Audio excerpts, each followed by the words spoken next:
Okay, so hello and welcome everyone to Daily Cricket Diary. And joining me today is someone who called himself a micro niche celebrity on Twitter, and rightfully so. With a world full of noise, his sharp, no nonsense logic stands out like a lighthouse in the fog. A rare, supremely logical mind, given his age and in today's age of hot takes. So let's welcome Dweplea, Aka Deepak.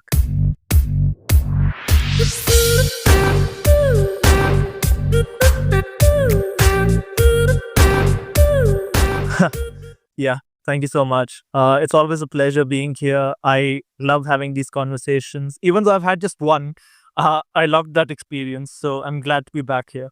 No, we had one on the record, but off the record, I guess we have many. Yeah, true. Yeah. So today we are starting a series. We will add number of episodes in the series, and we will try to revisit India historical tours of England, the context of each series or most of the series. And for today, we will start with the famous 1971 tour. Why it was so important in Indian Test cricket history. So yeah, Dweplea, what's your take? Yeah, so generally, when looking back at this series and doing a historical sort of overview of India's successes abroad, this is generally seen as one of the leading sort of away series results for the nation because it came against a fairly strong side. So, to set up context about England themselves, England had been coming into that series of a 23 match consecutive lossless, so um, without any sort of defeats streak into that series, which was then extended to 26. Sorry, they came in by 24. 24, which then got extended to 26. And so that still stands as the record to this day. And not actually not only number of tests, because you can play number of tests in a short span of time. Actually, they haven't lost 5 years. They haven't lost. Yep. Yeah. It was a fairly long duration of time. Yeah. And so England was coming in off a fairly successful run. And for India to stop that, coming in as a nation which hadn't won a single test in England till that day, not even a series. They hadn't even won a single test till then and had been losing all of their series. For them to do that at that point of time was a significant achievement. And it was even better than the series that they had won just before that in the West Indies because England was generally considered a stronger side than the West Indies at that point of time. Before that, actually, India's struggle was quite evident abroad. Apart from that West Indies and 68 New Zealand tour, they haven't won anything at all. And though we know now that the legends like Gavaskar, Chandra and all, but at that time, most of these they are quite new in their career. Correct. This was basically Gavaskar's debut year. This was his second series. He had just come from the immensely successful series in the West Indies, which was a record-breaking series for a debutant. And so there was a lot of hype around him, and there was this feeling coming into the England tour from the English media that there is a potential star batter coming in, and like he's this wonderful talent to look out for. But it was still sort of, let's say, like the sort of feeling you have with, say, like a Jaiswal or somebody, where this is a precocious talent, but you don't consider him He performed in England. Correct. There's that sort of lingering feeling that we're still discovering what he truly is. We don't know sort of what titan he is or the titan he will become. It could go either way, sort of thing. Someone to look out for, but not someone who you fear in that way. And India actually set the context very well because for new modern generation fans, they might not familiar with this, but in those days, touring teams used to play a lot of tour games as well. Correct. Other than so, India, if I remember correctly, they have won 5 out of 8 tour games and 4 games consecutively before coming. Correct. Yep. They had won 4 of the county games right before leading into the first test match. And so there was a good run of form going, and the spinners had been doing very well in those games. Yeah. I believe they had taken something like 85-90% of the wickets on those tours. And we'll come back to particular this player later, that the B.S. Chandrasekhar. Yeah, Vijay Merchant was a selector. So he wasn't selected in the West Indies tour. He was selected for this English tour. So some eyebrows were raised why Chandra was now getting selected. Then he said that it was a calculated gamble, and you will see what I could do. So and what really what he did it is phenomenal. And he wasn't actually I think he didn't get a wicket at Old Trafford. Yeah, and then he nearly lost his spot. But then again, manager Hemod Kari was under. He showed the faith in him and convinced Wadekar to keep him in the playing 11. Yeah, and there's an interesting story associated with it, which you will then talk about a bit later. Yep. So we will start with the first game. First is at Lords actually, and though it was a draw, but it has its moments. Correct. Yeah. Both moments were controversy and moments where the game took interesting turns. Yep. So I think England batted the first in that game. Scored 300 odd runs, and as I think Dweplea would like to just put the context. Though England was coming successful from 5-6 year period, but right before this series, they quite struggled to win against Pakistan, and that was quite evident in this result. Correct. That's one of the things that I always sort of note when I look back at this series is that even though England were coming in as a side with a great amount of success, so just a few months before they had won an Ashes in Australia. So when they had gone to Australia, they had sort of, I wouldn't say dominated, but they were the superior side in Australia, and that was built off the exploits of Jon Snow, who is, as Slideberry, who wrote an article recently ranking the top 30 fast bowlers. You would know if you'd read the article. He is an all-time great fast bowler, and he was one of the greats for England. And so it was built off him and massive runs from Boycott, and also some very, very sort of shrewd captaincy from their captain of that point of time, Ray Illingworth. So Ray Illingworth was known at the time for being a sort of very forthright captain who wanted his selections and wanted sort of his players, and also, but more importantly, he was this very good tactician in terms of his bowling changes, in terms of setting fields and sort of strategizing how to go about playing the game. And so England had been very successful with the Ashes on the back of Jon Snow, Boycott, and, building that head of steam coming into this particular summer. But in this particular summer, just before this series had happened against India, they had kind of struggled to dispatch Pakistan. And Pakistan weren't the sort of team they became in the 80s or in the, in that sort of decade, nearing the sort of late 70s, early 80s. They were still sort of a middling sort of test side. They weren't the true sort of titan that they became later on, with sort of the emergence of their greats at that point of time and the development of their greats. And so for England to sort of struggle to dispatch Pakistan did show that there were some vulnerabilities over there. And so it was a 3-match test series, and it went all the way to the third test. And the third test was a very tight test. So they won by a margin of something like 25 runs. And in the first test, they were in fact made to fall 1 by Pakistan. And so it wasn't a particularly high run of form that England were coming into this particular series with against India. While India, on the other hand, were coming in off a series win in the West Indies and winning those 4 county games consecutively. So there was a bit of a difference in the form leading into this particular series. Correct. Very well explained. And even though the first test was ended at draw, but nobody can say that what could be the result if the rain had allowed, because I guess Correct. India were asked to chase 180 odd runs, and they ended with 140 or 145 something with loss of 8 wickets. Correct. They ended something like 32 runs behind with 2 wickets in hand. Yes. And the last session of the match, the last session of 5th day, got rained out. Yeah, so it could have gone any way. And the I personally think India was a bit fortunate with that. I think India had a lucky escape because the batsmen that they had left, I believe it was Solkar and Venkat Raghavan in the middle and Chandrasekhar to come.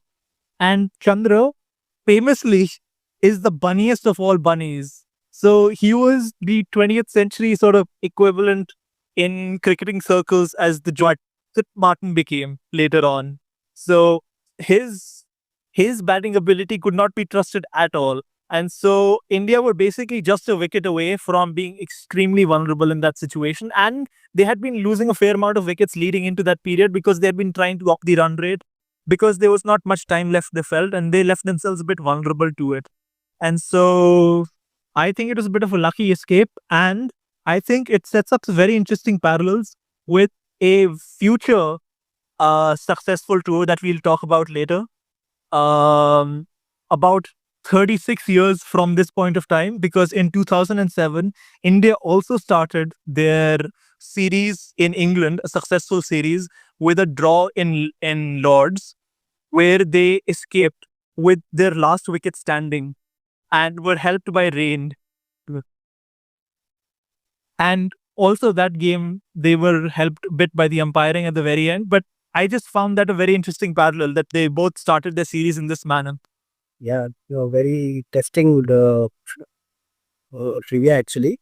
And coming to that controversial thing which happened in this game, as you talk about Jon Snow. Correct. That Jon Snow, yeah, so he collided with Gavaskar.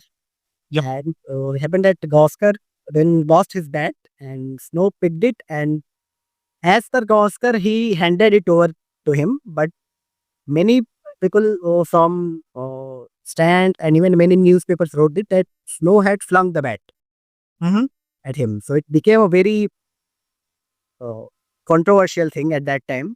And according to know that when lunch happened, so he even apologized to the who was the England manager. I think Betser was there, or manager was selected, and all the players of England, because England is supposedly they on the team traditionally they keep it like the gentleman games. They have criticized pretty badly Snow, even though Gavaskar, according to Gavaskar, he wasn't at the fault.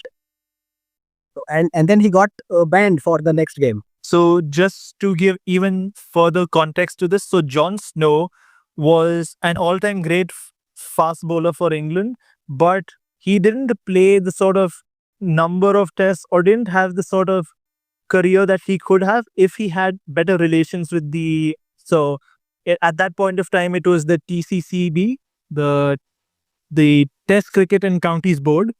I believe that was the full form of the acronym.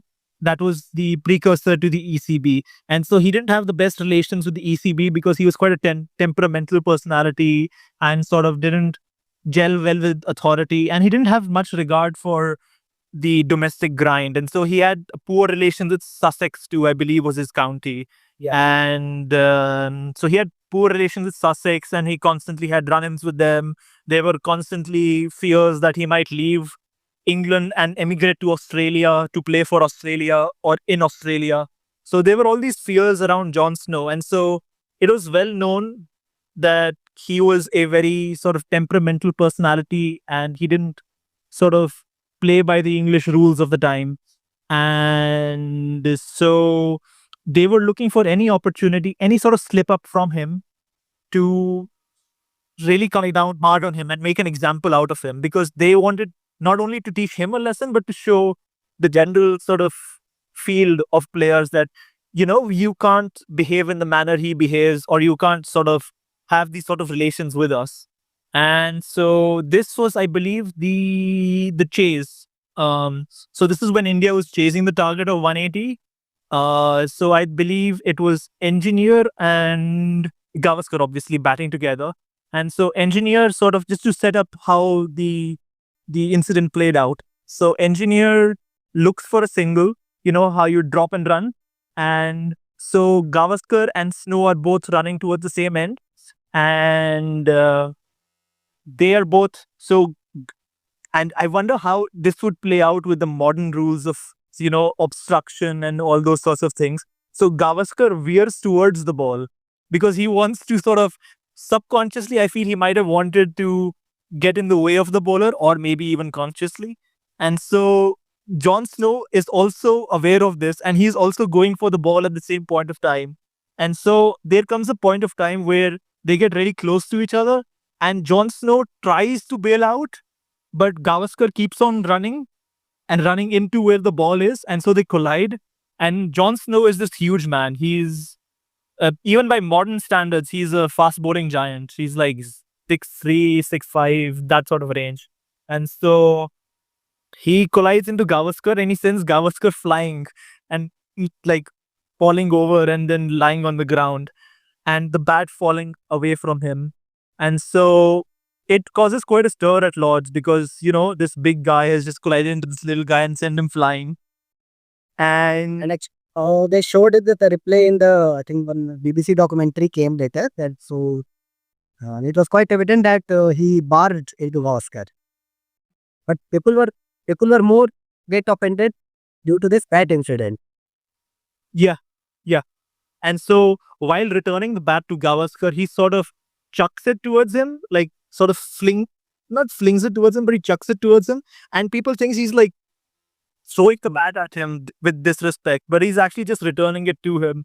And Gavaskar doesn't take much offense to it. No. And there is a quick apology once the break ends. Sorry, because this happened just before, I believe, one of the lunch or tea breaks. And so after that particular break ended, he apologized to Gavaskar, and the Indian management didn't have too many problems with this. But what happened during that particular break was that Jon Snow had gone back up into his dressing room.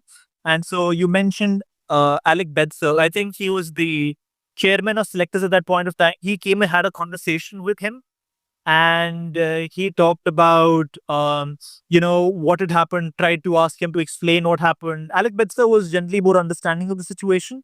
And he wanted to have a conversation with Jon Snow and tell him, okay, can you just get ready and go and apologize during the break? To I guess another guy, I just forgot the name. I think Griffith or something. Gifford. No. No, Griffith. Yeah, Griffith. Yeah, Griffith. So he, I think, shouted badly at. Correct. So Griffith, I believe, was the secretary of the TCCB, the precursor to the ECB that I just mentioned. Yeah. And he came into the dressing room really angry after Bedser, and he sort of started accusing Snow of being disrespectful and, that being the most blatantly disrespectful thing he had seen on the field. And to do this at Lords, he felt was very unbecoming of a cricketer. And so that became a big flashpoint over there. And Jon Snow, due to that, he refused to go across to the Indian dressing room and apologize at that moment because he didn't want to come across as someone who was bowing into authority. And so he went to the field and then did it rather quietly with Gavaskar one-on-one. And ironically, in this game, Snow scored his highest score. Correct. He rescued the England with, I think, 70 or 72 or 73 run they scored. Yeah. Nobody remembers. This, as we go through all of the tests, this will become sort of a recurring pattern that comes through, is that like a lot of the English teams of today, the top order would generally fall apart and there would be meager returns from the upper middle order and then the lower middle order and the all-rounders. You wouldn't really call them the tail. They would then tail England out from these tricky situations. And so this is again another sort of demonstration of the fact that England were a bit vulnerable in that series. Their batting form wasn't quite coming through. Yeah. So as we move to second game now, Manchester. So as you mentioned, yeah, that the top order were quite vulnerable, and in this game also their captain rescued them. I think Ray Edingworth scored a century, and then one Peter Lever from lower order, 80 odd runs he had scored. But they have lost, I guess, 5 wickets on 100 something. Though they ended up with close to 400 runs they had scored. But across all the games, yeah, their lower order was, I mean, it's still quite a pattern with Indian bowling that low and more often in England, whether it is Sam Curran, Stuart Broad, Brisbane, or Yeah. I believe it might have to do with the fact that India generally India don't have the sort of ideal tools to blow away the lower order in English conditions. So it depends on tour to tour, obviously, what resources they're going with. So in this particular tour, for example, they had two medium pacers in Eknath Solkar and Syed Abid Ali. And so Syed Abid Ali was actually the one who precipitated the collapse that you were mentioning at the start of the second test. He was the one who auto connects wickets with the new ball. So just to set up the context for the second test before we go on and I describe this further. So the first test was played on a very sort of dry and sort of hard, I wouldn't say spinning wicket, like big turning wicket, but like a wicket that is amenable to turn in the first test at Lords. This second test at Manchester was played on an absolute green top. Like it was green as can be. The players described it as being almost as green as the outfield. And it was raining a lot in Manchester, so there was a lot of moisture that had gotten into the surface. So imagine a green surface with a lot of moisture in it. And so it made it very amenable to seam bowling and not particularly friendly to spin bowling. And so this is an important test for India to come out with unscathed because their bowling attack was made rather ineffective over here. And so, as I was mentioning, India went in with an attack of two medium pacers in Solkar and Syed Abid Ali. Syed Abid Ali, who took the Syed Abid Ali is a very hard name to say quickly. Abid Ali was another medium pacer who took the early wickets, but to take wickets with the older ball and to clean the tail out, they had two finger spinners and then the one quick leg spinner. So I believe with that sort of attack, you sort of rely too heavily on the skill sets of the fast leg spinner to get the lower order out. And so you don't have that many sort of wicket taking options to get the lower order dismissed quickly. As say a team like Australia would have had with their fast bowling to sort of intimidate and, have more options available to dismiss them. And so, yeah, that's what I was mentioning. Yeah. And coming to the second test, many people might not believe this, but Gavaskar scored, I guess, 57 runs. Correct. Yeah. As you have beautifully explained about the conditions of the wicket, he considered this 57 run in here at his finest inning. Yep. He considers it as his turning point in his test career because this was the first time he had really encountered the green tops that you find abroad. So you might find some sort of grass on some decks in India, but a green top abroad is a completely different prospect. You have the added sort of conditions of the bounce it gives you, the seam movement, and also, as in this particular case, the moisture that it gets into the surface. And with the tall, strong, fast bowlers that you don't really find in the Indian domestic circuit, it's a completely different experience. And so in this particular test, for example, there were those tall, strong, fast bowlers that England would produce at a rate far greater than India. So they had John Price and John Price, I guess, replaced the Jon Snow. Correct, because Jon Snow got suspended.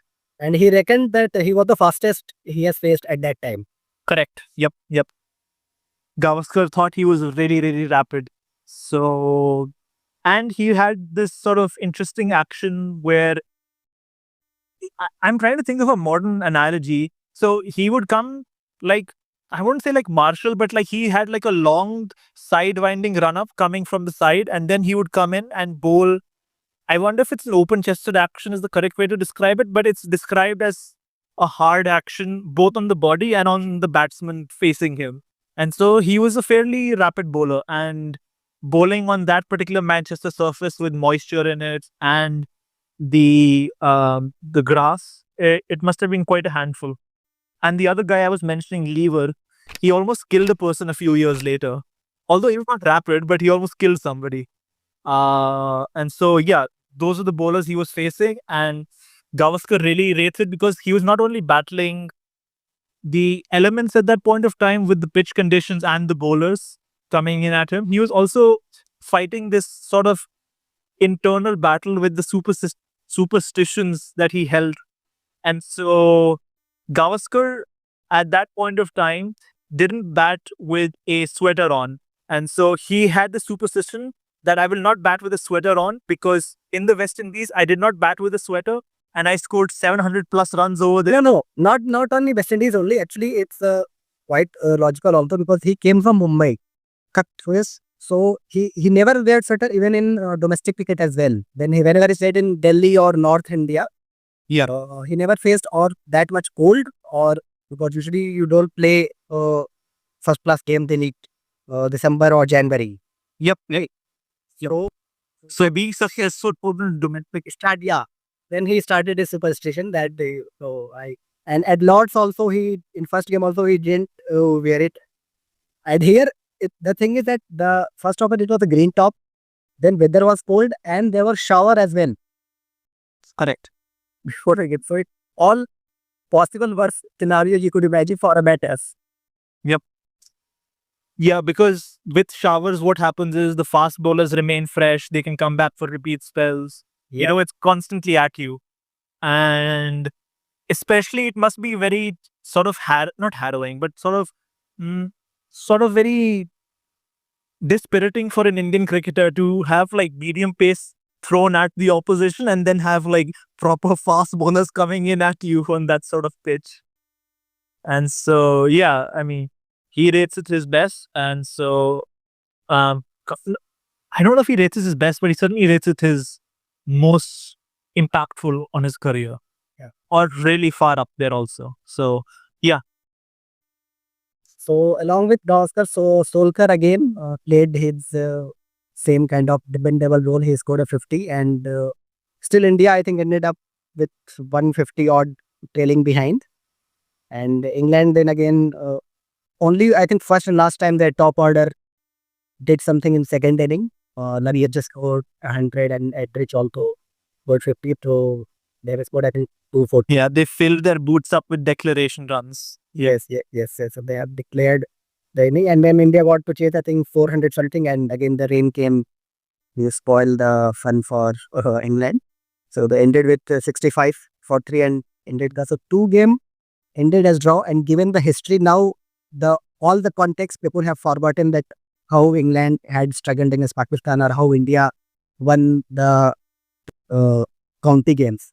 People still consider India team lucky that they somehow survived these 2 games without losing. Correct, yeah. And then they went to the final game, which became the historical one.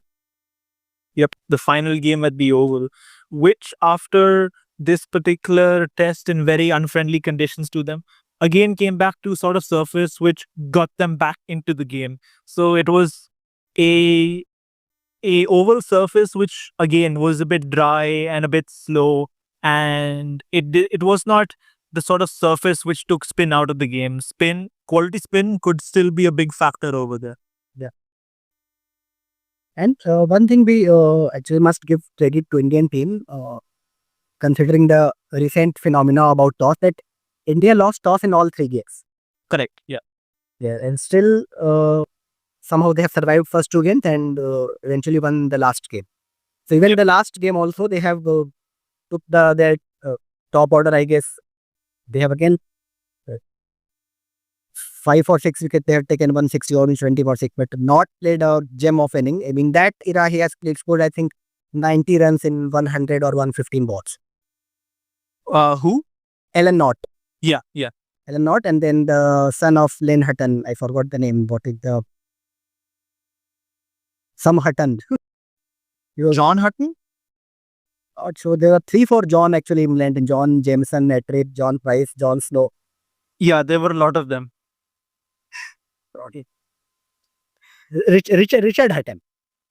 Richard Hutton, yeah. So he scored I think some 70-80 runs and they have ended up scoring 350 runs in first day itself. Yeah. So this is what cricket changed how drastically that they players used to bowl 100 odd overs easily in one day. So India has bowled, I think, 100 or 101 and 10 overs. And then they have scored, England scored with 335. Then again, rain came in that game also.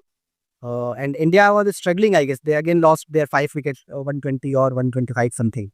And again, the Farokh Engineer and Solkar again rescued the team. Yeah. That's what I say. But still, they have given the lead for 70 or 70 something runs. Yeah. 70 odd runs. And then that came the inning which changed the context for Indian team, the third inning of India. Yep.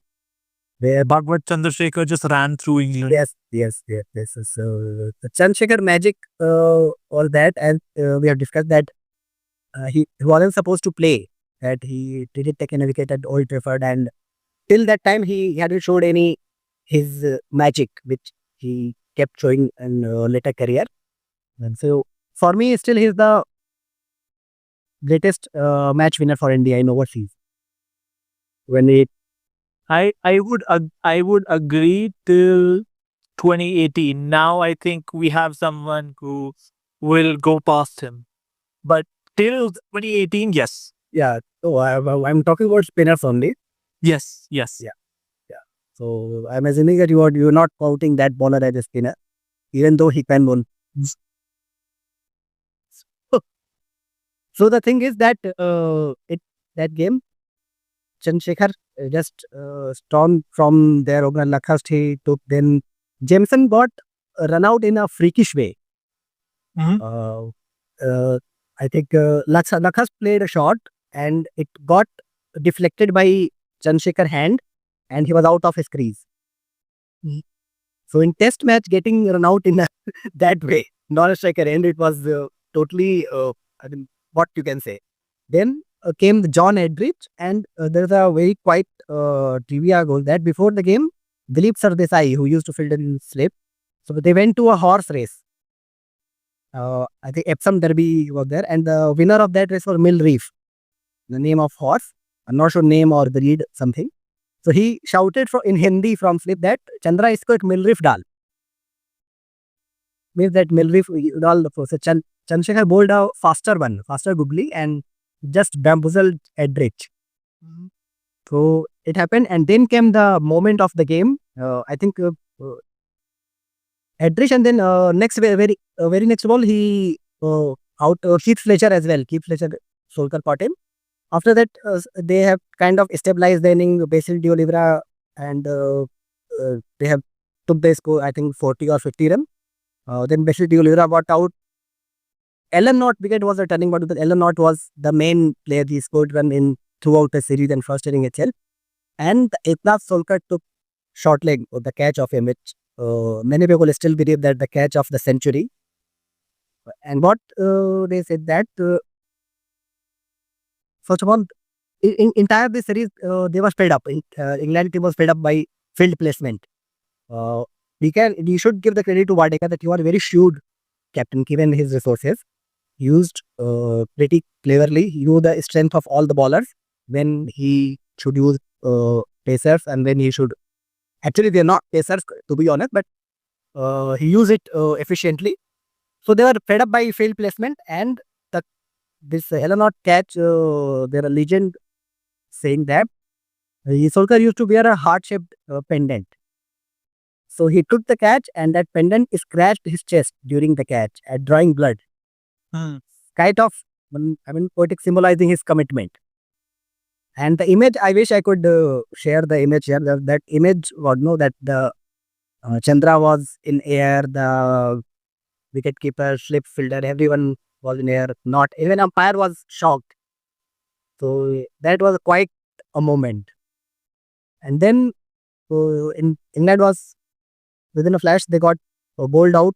I think 101. Chandra took 6 wickets. And then they got chance.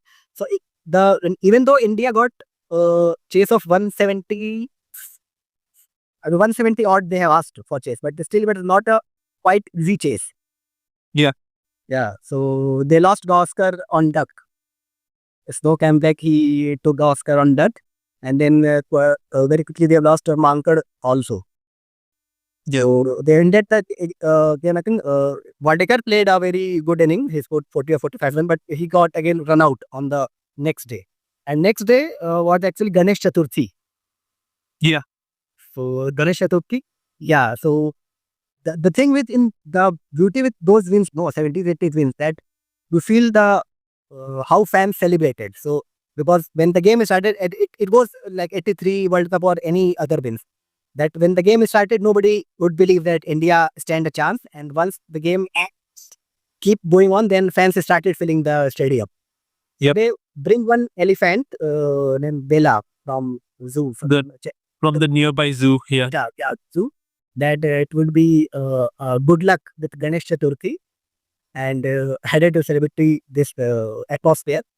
And eventually, by the India lost, I think 5 or 6 wickets they had lost, and then the Abid Ali, Syed Abid Ali, he scored the winning boundary in the first ball itself. And they said the ball actually didn't reach the boundary because before that, people just stormed into the ground and lifted it.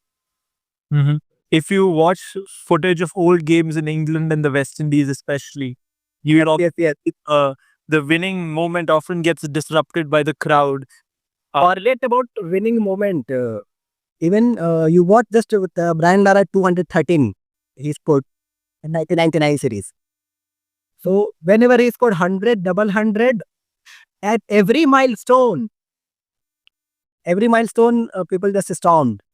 And at game, I guess the last game where they have chased 311 run, where Lara scored 153. Even they have thrown something. I think Steve or Blavet got injured also by player, by the audience. They threw some object or something. Mm-hmm. Yeah. It was very common back in the day. So it was very comical in those days, no? That as soon as last wicket fall, people forget about collecting the souvenir or anything. The player all just started running to the opposite dressing room because they knew that now audience will came. Mm-hmm. Yeah. So the winning, why this win is so important, that it is kind of the psychological scar from when we bought the freedom, 1947. So kind of if you consider 200 years of English rule and 2 or 3 centuries of colonial rule and decade of disappointment when India didn't win anything. So they said that in Bombay actually, by listening on radio, people started dancing on roads. Because that they boarded buses to share the news with commuters and all. And if you go to the footage, know that in that time they got the victory position at from Santa Cruz Airport to Church Gate. How we got in the after T20 win. Yeah. And what suppose for RCB, but it happened. So at that time, They got victory parades both for the West Indies series and for the English series from countries. So Wadekar was at his sign actually, and I wanted you to just focus on this, that usually we lost in this perception of 83 win and then couple of more historical win of 80s, but we often forgot the 70s Indian team, and they have won 9 away wins in 10 years from 68 to 78. And you won't believe that they are the only Indian team. See, this is not about this 71 series. They have chased 400 run in West Indies in 76. Okay. Yeah. In very next season, they have scored again 400 runs in Australia in 4th inning. Yeah. And then in 79, they have scored 429 runs in 4th inning in England. Correct. Yeah. So in 3 toughest countries, they have scored 400 runs 4th inning. If you remove these 3 examples, none of the Indian teams have ever scored 400 runs in 4th inning. Neither Sachin, Sehwag, Dravid, Kohli, Azhar, anyone. Yeah. Quite an achievement. And this is without, they are arguably the greatest bowler, you could say, from 20th century. That Kapil Dev wasn't emerged at that time. Yeah. So yeah, so I just wanted you to just to talk about this. Yeah. So often when looking back at Indian teams of the 20th century, people remember the stars from the 1980s, or the sort of the generation from the 1980s. But the 1980s had been a very, very unsuccessful period for India on the whole in Test cricket, because there was a period of 5 years where they didn't even win a single Test match, or was it 4 years, something of that range. They have one test and 40 tests. They have Mhm. Yeah. So it was a very long and barren run for India at that point of time. And the 1980s did not see the level of success that the 1970s saw. And that was down to the sort of underlying quality of players. So you mentioned the batting, but also in the bowling, which drives team success. In the 1980s, it was an attack built around Kapil Dev and a gaggle of slowish medium pacers who would nip it around, but didn't have the sort of quality to support Kapil Dev. And a few spinners who might have had their bright moments but then flickered out. So Siva Ramakrishnan, and then you had Maninder Singh, you had what's his name? Uh yeah, you had Shastri, not very exceptional, Hirvani, who by the way I saw at the airport a few days ago. Uh my dad pointed him out to me. I was wondering how you become like. My dad was like, "Hey, can you look at the bench behind you? I think that's Narendra Hirvani." I turned around and it was Narendra Hirvani. Anyway, that was a small detour. We'll come to his extraordinary effort of 1992. In the, Yeah. And so India did not have the sort of bowling resources consistently through that decade. Whereas in the 1970s, they didn't have a well rounded attack in that they didn't have high quality pace resources. But having built themselves around that extremely high quality quartet or spin bowling, they at least had some sort of teeth to be able to take around the world, especially in a time where, in my opinion, like as I have described the surfaces through this series, in England that I just talked about. So the first test in England at Lords was a dry spinning pitch. Second surface was a green top. Third surface again was like a slowish deck with some assistance available to spin. And in this particular series, the English spinning counterparts were Norman Gifford, and then for the last test was the extremely high quality and much faster Derek Underwood.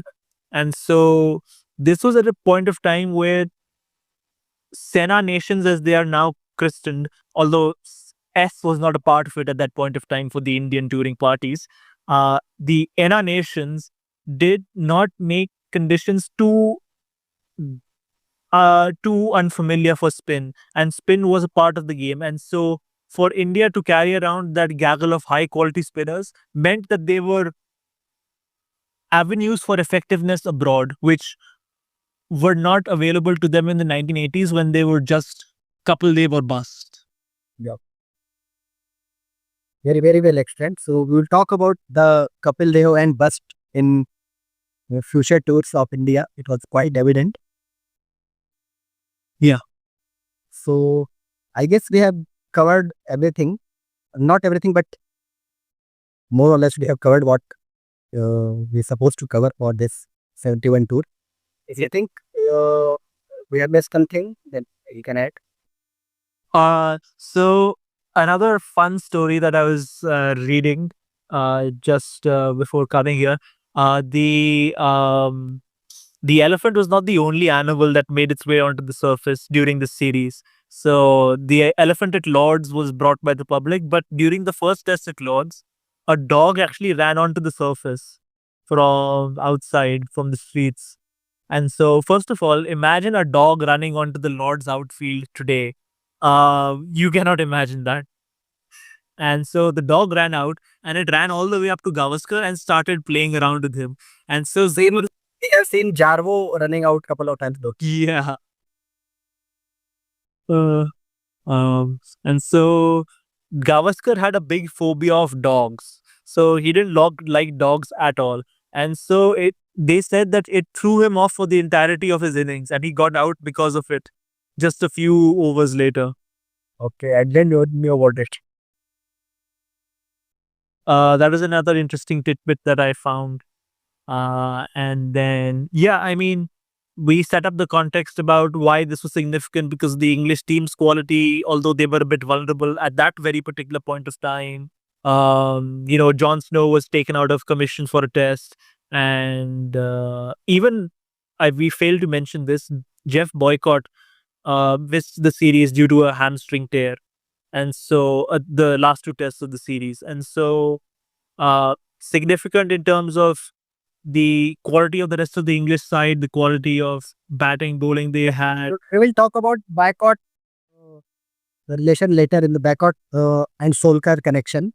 So, was quite funny of Solkar, and the story goes that he even took the sabbatical from cricket due to Solkar. 2 to 3 years, he just didn't play the because he was just psychologically fed up that why I'm keep getting out. Funny. So yeah, the significance of it from both an Indian perspective, from the Indian team that was going, rather green team looking to prove itself versus an established English side with all the context bearing down on them, the impact it had going forward, the quality that they sort of sustained through the decade, building a path for future success. It was a monumental tour for India.